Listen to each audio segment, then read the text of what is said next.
अध्यात्म विज्ञान कोई धर्म या संप्रदाय नहीं है, ये स्पिरिचुअल साइंस है जो कुदरत के कानून पर आधारित है। ये विज्ञान पूरे ब्रह्मांड के सभी रहस्यों को उजागर करता है और जीवन के सभी पहलुओं को समझने के लिए एक नई दृष्टि देता है। इसी को आर्ट ऑफ विजन कहते हैं, दुनिया को देखने की एक नई दृष्टि, जो अध्यात्म विज्ञानी परम पूज्य स्वामी श्री कमलेशानंद जी के निर्देशन में सनातन सत्य का अनुसंधान कर हमारे जीवन को प्रकाशित करे। जय सच्चिदानंद। आ जगतनी अंदर श्रेष्ठમાં શ્રેષ્ઠ जगत कल्याण अथवा लोकोना कल्याण करवानुं उत्कृष्ट निमित्त कोने कहेवाय?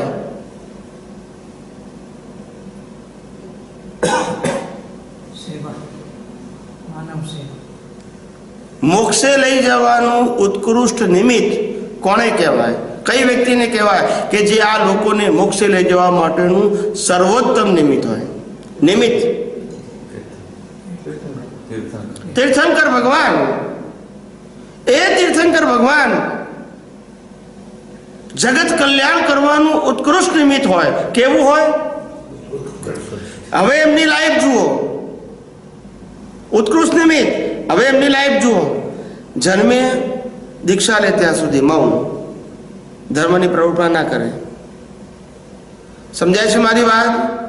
जन्मे ते दीक्षा सुधी मौन, दीक्षा थी केवल ज्ञान सुधी मौन। बोलता नहीं बधा, हाँ के ना तो बोलो, केटलू खबर नहीं तो हुंकारो करजो। अंदर शू कीधुं? श्वास चालतो होय तो बंद थई गयो तो मारे ना कहेवाय। तीर्थंकर मौन रहता मारे मौन रहवुं पड़े। हैं? तीर्थंकर मौन रहता मारे मौन रहवुं। ए तो मौन रहता था, कोई पूछता नता, हूँ तो पूछूं छुं।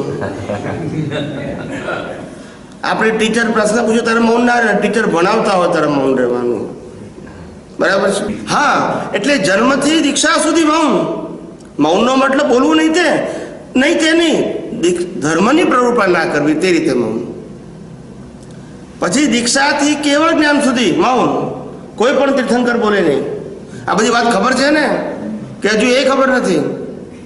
તો ડોકું ધોણાવજો ખરા એટલે મને ખબર પડે, ભલે સાચું ખોટું પણ ધોણાવજો ખરા, બરાબર છે?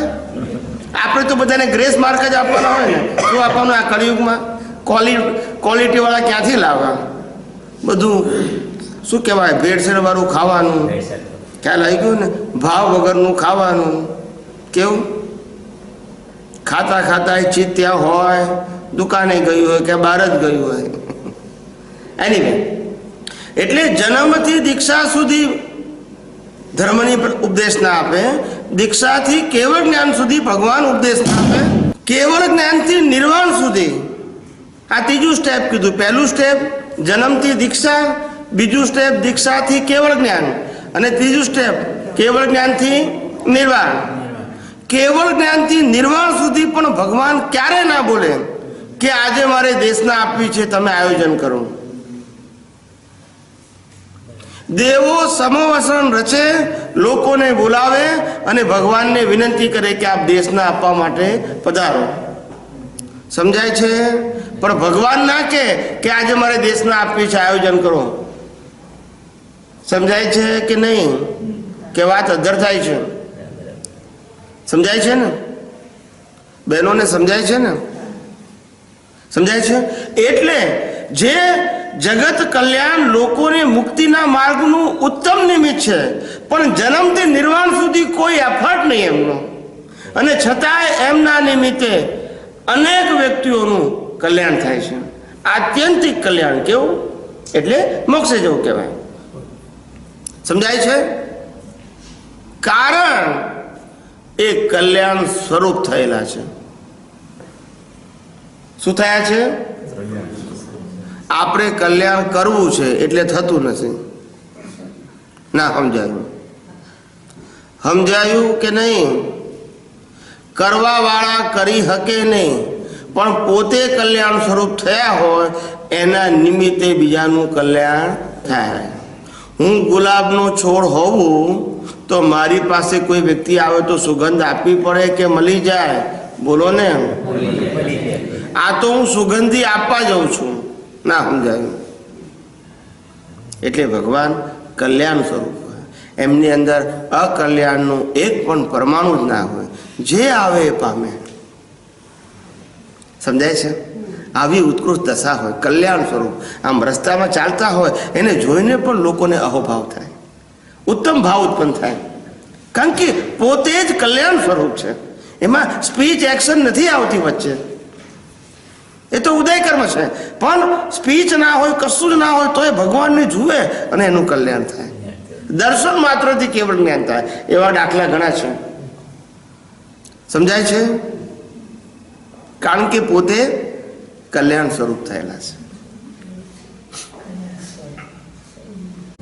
આજે દેશ વિદેશમાં જઈએ છીએ, અમે ચોખ્ખું કહીએ, અમે આ જગતની અંદર અમને જે જ્ઞાન વિતરાગોનું પ્રાપ્ત થયું છે એને શેર કરવા આવ્યા છે, સેલ કરવા નહીં. તમારી શું કેપેસિટી છે, that is not my subject. My subject મારી પાસે શું છે એને હું શેર કરવા આવ્યો છું. I have no any project like આ લોર્ડ મહાવીર. મહાવીરને એક પણ પ્રોજેક્ટ નહોતા. મહાવીરે એક પણ જૈન મંદિર બંધાવ્યું નહોતું. યસ કે નો? યસ કે નો? કેટલાકને ખબર જ નહીં હોય. 24 માંથી એક પણ તીર્થંકરે એક દેરાસર ક્યારે બંધાવ્યું નથી. યસ કે નો? નો પ્રોજેક્ટ. પ્રોજેક્ટ કોને હોય? સંસારીઓને હોય, મુક્ત પુરુષોને હોય. સંસારીઓએ પોતાની ભક્તિ સાધના માટે પ્રોજેક્ટ કરે, બરાબર છે. વિતરાગો એમાં હાથ નાખે નહીં.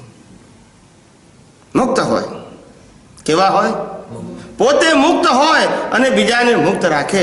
પોતે બંધાયેલો હોય, બીજાને કઈ રીતે મુક્ત રાખી શકે?